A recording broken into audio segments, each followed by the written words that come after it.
everyone. This is Liz from Knowledge Return. Remember, this is a place where we talk about spirituality and energy as a part of our normal everyday experience. Today's episode, the thought process is be a creator and live in your creation. Be a creator and live in your creation. Today I'm going to try something a little bit different. I'm going to do a free flow form to see where it goes.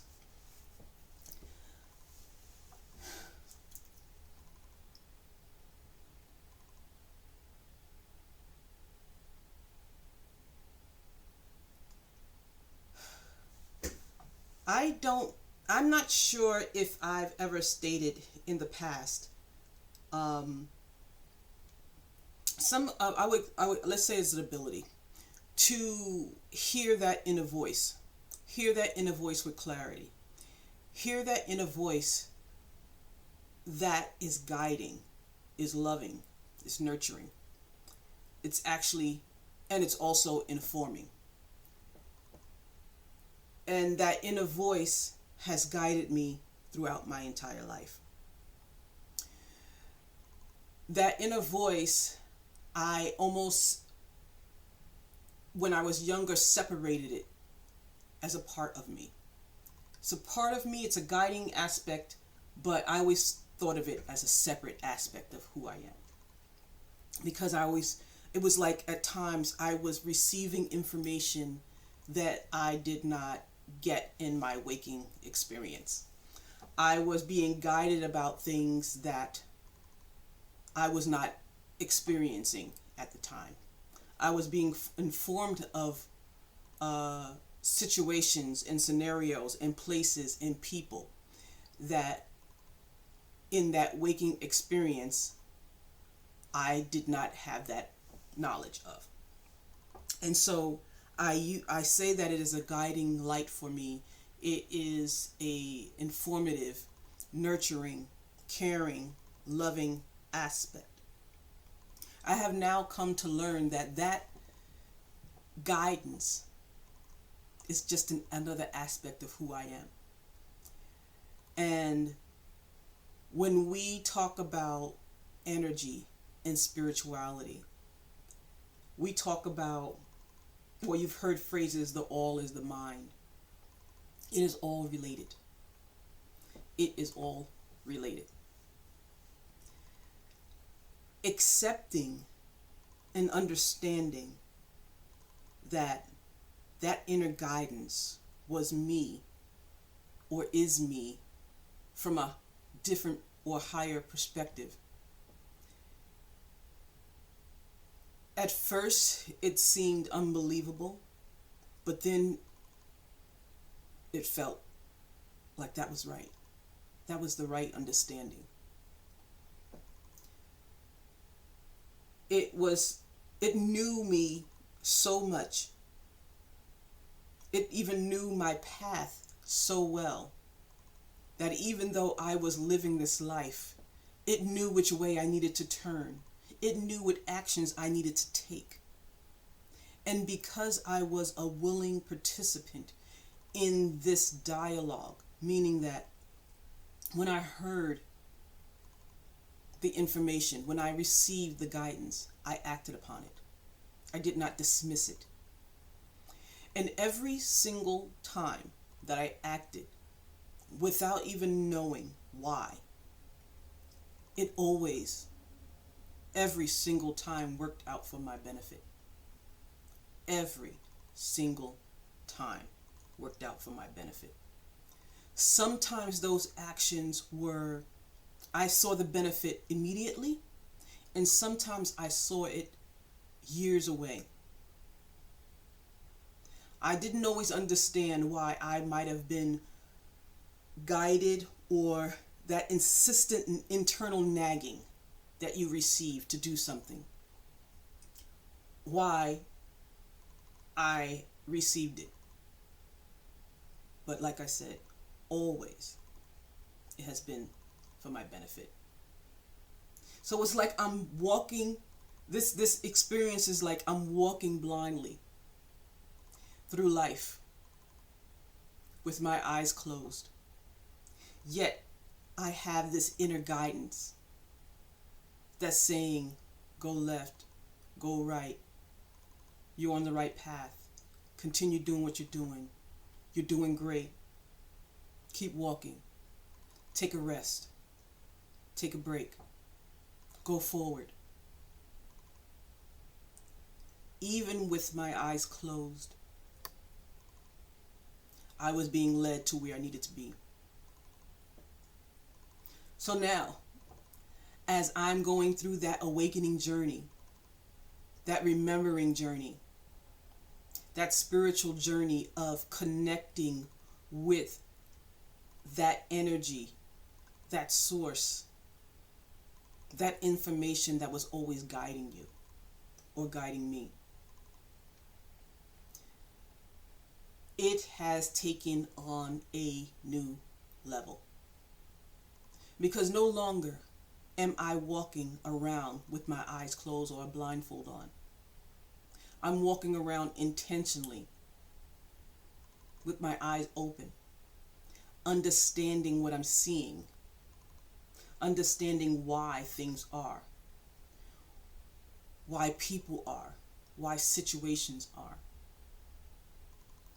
My blindfold is not completely off, but they're slipping. Those blindfolds are slipping. And so I see with my eyes in this experience more clearly. And with that inner knowing, the trust that I have built up over this time frame, over this lifetime, that trust, it only expands. It only gets bigger. What I thought I understood as a child is nothing. It was just a taste, a drop of water. And again, like I said, I'm still learning. I'm still uncovering. I'm still receiving. And now I'm understanding about energy and the mind and how we create our reality. How we bring in and affect our experience. Now that I do it more intentionally, things have become easier. Again, I still walk around with a little blindness because I'm not sure why I do things that I do. But when I am still guided to take action and to do it, based on that inner feeling, that inner thought, that inner knowing, I take that action. I hear. I listen. I think for most of us, we all have different things, gifts, and abilities that we will experience and that what we will have as we really connect with who we are, our energetic being, our spiritual being. When we really connect with that, our experiences will be different. We'll begin to understand the abilities that we have. And we all do. We all have different abilities.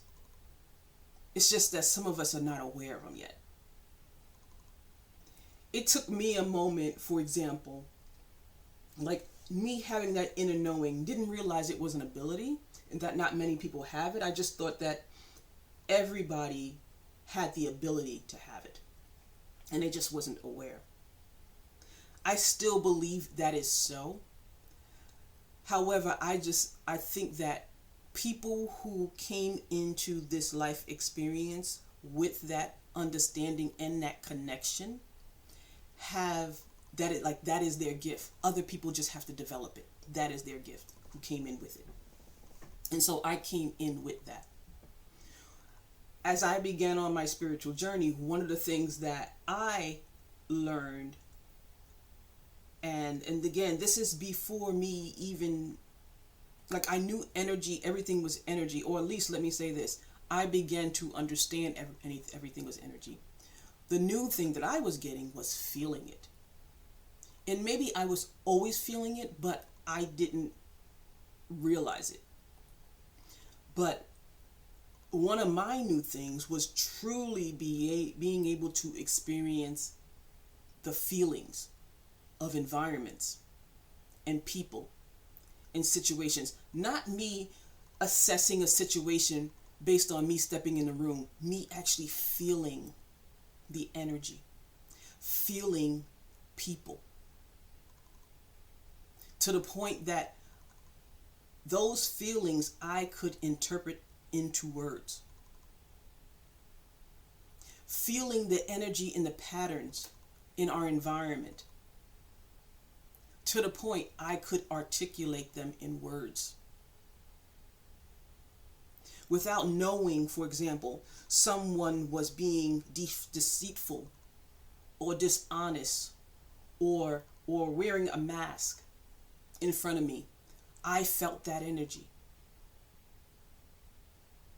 I could not pinpoint exactly what that deceit was, but the energy of deceit was there.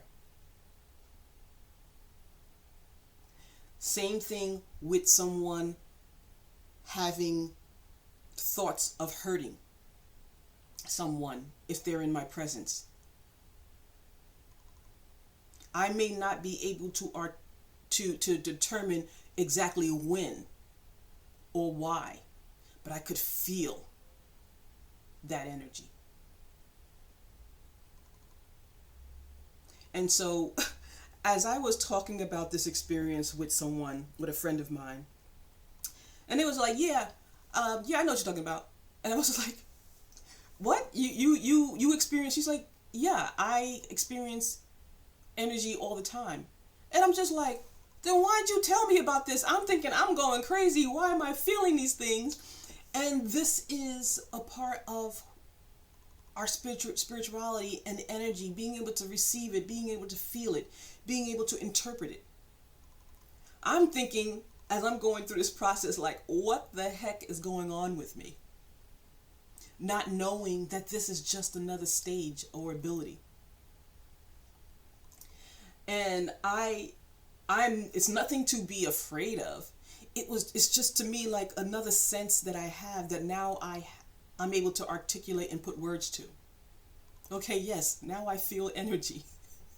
I can interpret, again, this is new for me, but I can interpret it and put it in words, what I'm feeling.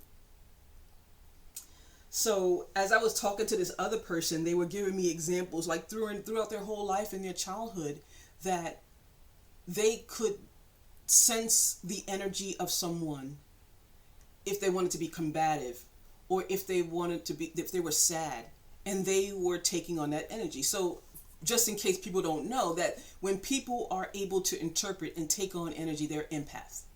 And that's basically being able to feel energy in its different forms. So you're empathic.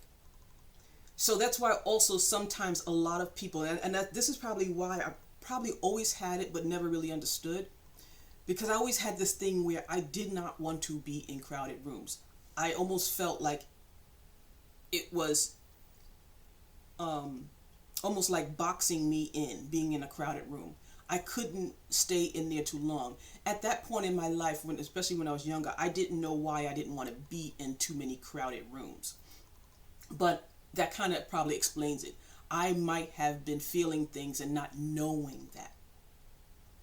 But only until recently that has been heightened to, like, I would basically feel prickles on my arm or in me. I could actually feel, like, I felt the energy.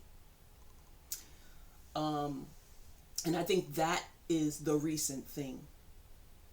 So in talking about this now, I'm sharing that we all, once we really delve into who we are, We are so much more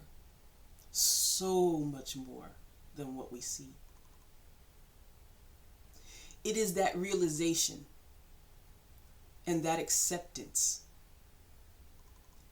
that helps us to reclaim who we are, our spirit as spiritual, energetic beings. It's being okay in being you. It's discovering you. And I know I've said this in other videos. It's embracing you. It's loving you. You loving yourself and being okay with it. Being okay to express it. Not relying on society to tell you who you are. You don't need society to tell you who you are. You already know. The thing is, because we've been asleep and we've been, who we are and what we do has been pushed down our throats so long, we have forgotten. So a part of waking up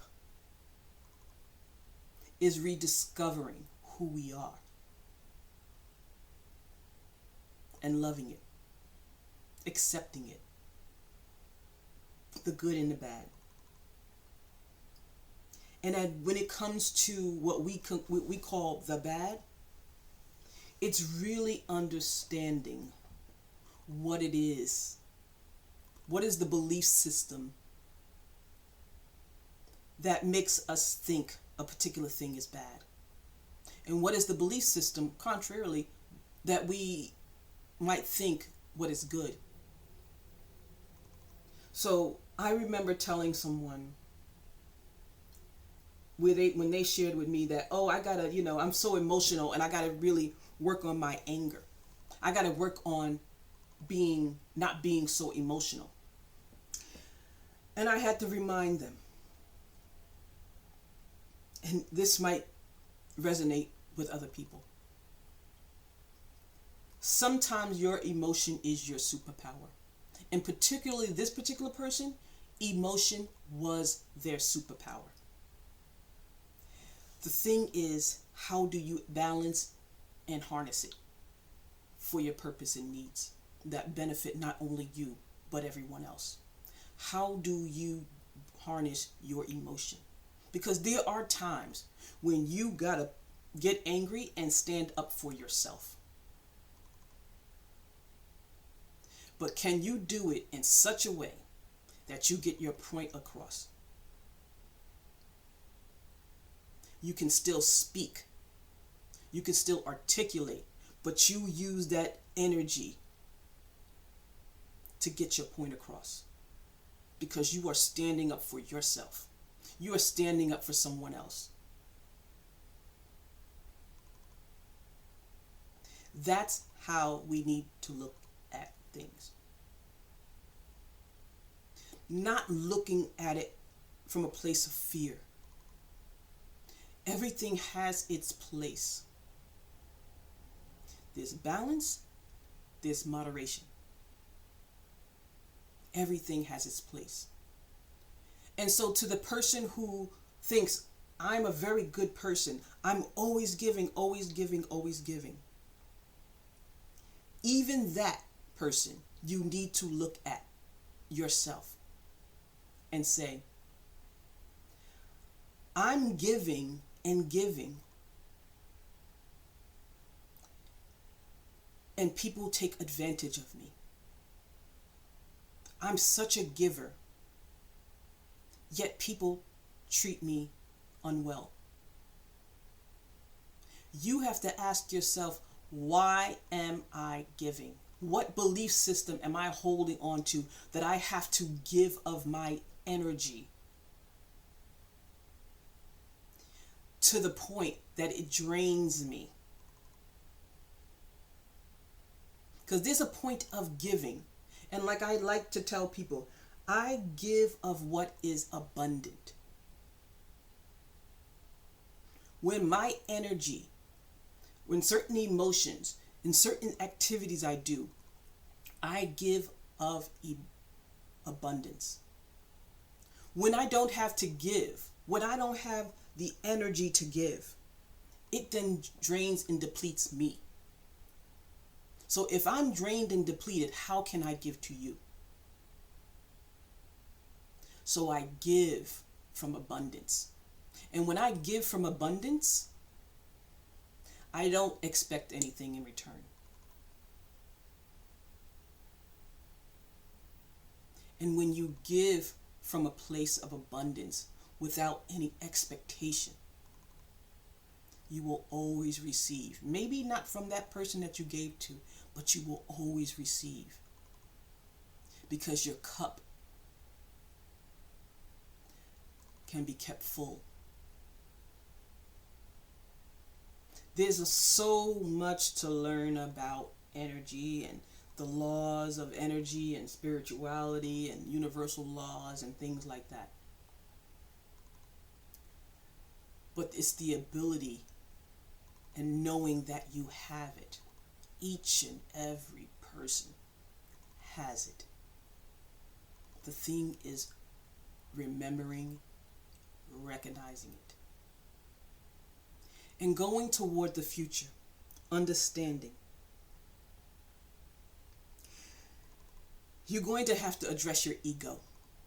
There is going to be no place for the ego. The ego is not needed. What's needed is your spiritual, energetic being. That level of consciousness is needed. It's loving. It's compassionate. It is wise. It is connected to all. It is recognizing and remember that we all, each and every one of us, is connected. Especially from an energetic perspective. We're reflecting our inner and projecting as well. So, hopefully, this helps some people in understanding that you are so much more than what you see. And I hope that you find a way to discover that. You look within. And as my mother said to me as a child when I did not understand, but I understand right now, everything you need to know is within. Everything you need to know is within. So look within yourself. Find yourself. Love yourself. Discover yourself. Be happy. Be accepting. Be forgiving of yourself. Because yourself is waiting for you and it's always been. All right? That inner voice has always been waiting for you. All right, everyone. With that, thank you and have a great day.